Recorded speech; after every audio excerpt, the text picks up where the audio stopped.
નમસ્કાર વિદ્યાર્થી મિત્રો, સ્વાગત છે તમારું આપણી યુટ્યુબ ચેનલમાં. આજનો વિષય છે ધોરણ 6 એકમ કસોટી વિષય સામાજિક વિજ્ઞાન. પ્રશ્ન 1. નીચે આપેલા દરેક પ્રશ્નોના ઉત્તર માટે આપેલા વિકલ્પોમાંથી સાચો વિકલ્પ શોધીને લખો. પ્રશ્ન 1. ઈસુ ખ્રિસ્તના જન્મ પછીનું હાલમાં કેટલામું વર્ષ ચાલે છે? સી 2024મું. પ્રશ્ન 2. સિંધુ નદી અન્ય કયા નામથી ઓળખાતી હતી? એ હિન્ડોસ અને બી ઇન્ડસ બંને નામથી. એટલે આપણો જવાબ આવશે સી, એ અને બી બંને. પ્રશ્ન 3. આપણા દેશનું નામ ઇન્ડિયા કઈ નદીના નામ પરથી ઉતરી આવ્યું છે?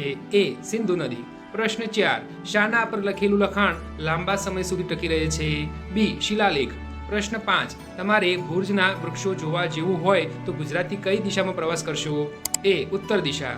પ્રશ્ન 6. ભારત નામ આપણને કયા વેદમાંથી જાણવા મળે છે? એ ઋગ્વેદ. પ્રશ્ન 7. તમારે સમ્રાટ અશોકનો શિલાલેખ જોવા જવું છે તો ગુજરાતના કયા જિલ્લાની મુલાકાત લેશો? જૂનાગઢ. પ્રશ્ન 8. નીચેના પૈકી કયા સ્ત્રોત પ્રાચીન ઇતિહાસ જાણવા માટેનો નથી? ટપાલ. પ્રશ્ન 9. ગાંધીજીનો જન્મ 2 ઓક્ટોબર 1869ના રોજ થયો હતો. આ કઈ સદીની વાત ગણીશું? 19મી સદી. પ્રશ્ન 10. ઈરાનના લોકો સિંધુ નદીને શું કહેતા હતા? હિન્ડોસ. પ્રશ્ન 11. પ્રાચીન સમયમાં માનવી લખવા માટે શેનો ઉપયોગ કરતા હતા? તાડપત્ર.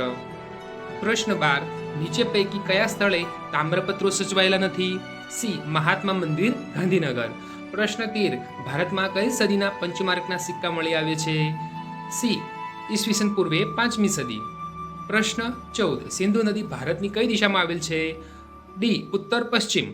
પ્રશ્ન 15. ગંગા નદીની આસપાસના ક્ષેત્રોમાં કેટલા વર્ષે પહેલા ઘણા બધા શહેરોનો વિકાસ થયેલો જણાય છે? 2500 વર્ષ. 16. ઈસવીસન એ કોનો જન્મ પછીના વર્ષો છે? ઈસુ ખ્રિસ્ત. 17. સાલવારીમાં એડીને બીજા કયા નામે ઓળખવામાં આવે છે? સીઈ. પ્રશ્ન 18. નીચેનામાંથી કઈ વિધાન સાચું છે તે શોધો. અભિલેખો ઉપર લખાયેલ લખાણ લાંબા સમય સુધી ટકી રહે છે.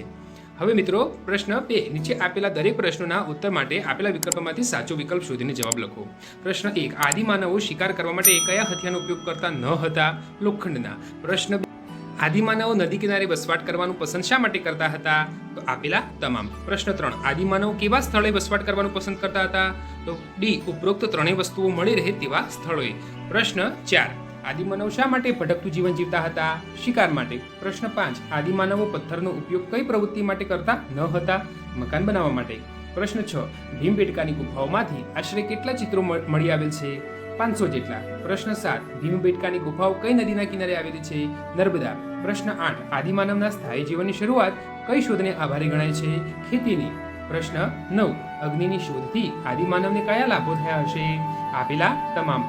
પ્રશ્ન 10. આદિમાનવને સ્થાયી જીવનની શરૂઆતનો પ્રથમ સાથીદાર કોણ ગણાય છે? કૂતરો. પ્રશ્ન 11. ભીમબેટકાની ગુફાઓમાં જોવા મળેલ આદિમાનવની કઈ કલા આજે પણ જોવા મળે છે? ચિત્રકલા. પ્રશ્ન 12. આદિમાનવ ગુફાઓમાં શા માટે રહેતા હતા? તો આપેલ તમામ. પ્રશ્ન 13. આદિમાનવોના સમયને કયા યુગ તરીકે ઓળખવામાં આવે છે? તો પાષાણ યુગ. પ્રશ્ન 14. ઘાસ ક્ષેત્રોના વિસ્તાર વધવાથી કયા પ્રાણીઓની સંખ્યામાં વધારો થયો હતો? તૃણાહારી પ્રાણીઓ. પ્રશ્ન 15. પ્રાચીન સમયમાં ભારતનું સૌથી પ્રાચીન ગામ કયું ગણાઈ શકાય? મહેરગઢ. હવે મિત્રો, પ્રશ્ન 3. નીચે આપેલા દરેક પ્રશ્નોના ઉત્તર માટે આપેલા વિકલ્પોમાંથી સાચો વિકલ્પ શોધીને લખો. પ્રશ્ન 1. આદિમાનવો અગ્નિનો શું ઉપયોગ કરતા હતા? આપેલ તમામ. પ્રશ્ન 2. ભીમબેટકાની ગુફાઓ કયા રાજ્યમાં આવેલ છે? મધ્યપ્રદેશ. પ્રશ્ન 3. મહેરગઢ માટે નીચેનું પૈકી કયું વિધાન સાચું નથી? મહેરગઢ હાલ ગુજરાત રાજ્યમાં આવેલ પ્રાચીન સ્થળ છે. પ્રશ્ન 4. કઈ સભ્યતાને સિંધુ ખીણની સભ્યતા તરીકે ઓળખવામાં આવે છે? હડપ્પિયન સભ્યતા. પ્રશ્ન 5. આદિમાનવો કેવું જીવન જીવતા હતા? ભટકતું જીવન. પ્રશ્ન 6. સિંધુ ખીણ સભ્યતાના અવશેષો સૌપ્રથમ કયા સ્થળેથી મળી આવ્યા હતા? હડપ્પા. પ્રશ્ન 7. ભોગાવો નદીના કિનારે કયું હડપ્પિયન સભ્યતાનું નગર આવેલું હતું? લોથલ. પ્રશ્ન 8. વસ્ત્ર પરિધાન કરેલા પથ્થરની મૂર્તિ કયા હડપ્પિયન નગરની વિશેષતા ગણાય છે? મોહેન્જો દડો. પ્રશ્ન 9. નીચે પૈકી કોનો સમાવેશ 4 વેદોમાં થતો નથી? એ આયુર્વેદ. પ્રશ્ન 3. નીચેની ખાલી જગ્યા પૂરો. ભીમબેટકાની ગુફાઓ નર્મદા નદીની આસપાસના પ્રદેશમાં આવેલી છે. વરસાદ અને જંગલી પ્રાણીઓથી બચવા આદિમાનવો ગુફામાં વસવાટ કરતા હતા. લોથલ, ભોગાવો નદીના કિનારે આવેલ છે. હડપ્પા અને મોહેન્જો-દડો હાલ પાકિસ્તાન દેશમાં આવેલા છે. મધ્ય ભારતમાં વિંધ્ય પર્વતમાળામાં કુદરતી ગુફાઓ મળી આવેલ છે. ઋચાઓના સમૂહને સુક્ત કહેવાય છે. પ્રશ્ન 4.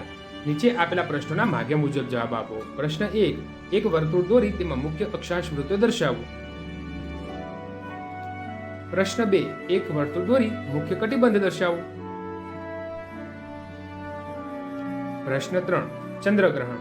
ચંદ્રને સૂર્ય તરફથી પ્રકાશ મળે છે, તેથી ચંદ્ર તરફ જતા સૂર્યના કિરણો વચ્ચે પૃથ્વીનો અવરોધ આવે એટલે ચંદ્રના કેટલાક ભાગોમાં અંધકાર રહે છે.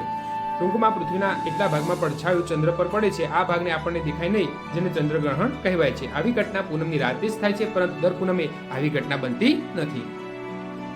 સૂર્યગ્રહણ.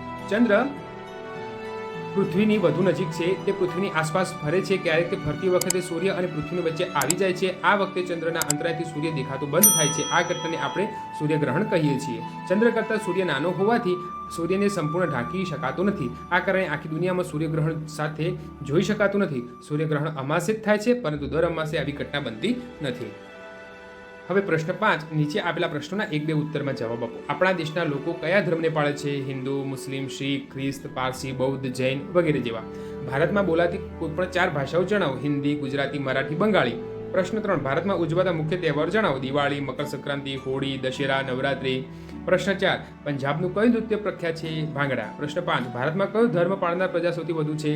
હિન્દુ. પ્રશ્ન 6, પર્યુષણ તહેવાર કયા ધર્મ સાથે જોડાયેલ છે? જૈન.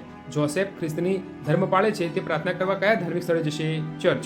પ્રશ્ન 8, સિફા મુસ્લિમ ધર્મ પાળે છે, તો તેના તહેવાર કયા હશે? ઈદ, મોહરમ. પ્રશ્ન 9, રાસ ગરબા માટે ભારતનું કયું રાજ્ય જાણીતું છે? ગુજરાત. કથક કયા રાજ્યનું વિશિષ્ટ નૃત્ય છે? ઉત્તર પ્રદેશ. શિવરાત્રીનો તહેવાર કયા ધર્મ સાથે જોડાયેલો છે? હિન્દુ. પતિથી તહેવાર કયા ધર્મ સાથે જોડાયેલ છે? પારસી. પ્રશ્ન 13, મલયાલમ કયા રાજ્યમાં બોલાતી ભાષા છે? કેરળ. શીખ ધર્મની સ્થાપના કોણે કરી હતી? ગુરુ નાનક. કર્ણાટક રાજ્યમાં કઈ ભાષા બોલાય છે? કન્નડ. આભાર.